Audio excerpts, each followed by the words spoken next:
ఎవరైతే పాపంలో నుంచి, లోకంలో నుంచి, శాపంలో నుంచి మరలా తిప్పబడి దేవుని యొద్దకు వస్తారో, పాపాన్ని విడిచిపెట్టి పరిశుద్ధంగా జీవించడానికి ఇష్టపడి దేవుని సన్నిధిలో కొనసాగుతూ ఉంటారు, పరిశుద్ధపరచబడతారు, మనసు తిప్పుకుని పేతురులాగా మరలా దేవునికి దగ్గర చేయబడతారో, వాళ్ళ మీద దేవుడు ఉంచుతున్న భారం ఏంటయ్యా అంటే, నీ సహోదరులను స్థిరపరచు.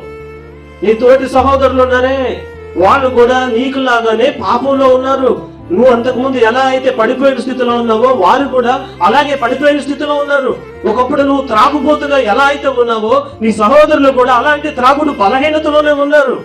నిన్ను నేను ఏ విధంగా బయటకు తీసుకువచ్చానో, నువ్వు ఏ విధంగా బయటకు వచ్చావో, నీవు ఇప్పుడు ఆ పాపపు బానిసత్వంలో బలహీనతలో ఉన్న ఆ సహోదరులు నువ్వు స్థిరపరచాలి. వాడిని కూడా సత్యములోనికి నీవు నడిపించాలి. ప్రతి విశ్వాసికి, ప్రతి శిష్యునికి దేవుడు చెప్తున్న మాట, నువ్వు ఒకప్పుడు పాపంలో ఉన్నావు, ఈ రోజున క్షమాపణ పొందుకున్నావు, క్షమించబడ్డావు, పరిశుద్ధపరచబడ్డావు, నేను రక్షించబడ్డాను, నేను క్షమించబడ్డాను, నేను హ్యాపీగా ఉన్నాను, నా బ్రతుకు నాకు చాలు అని నువ్వు అలా ఉండడానికి వీలు లేదు. నీ సహోదరులను నువ్వేం చేయాలి? స్థిరపరచాలి.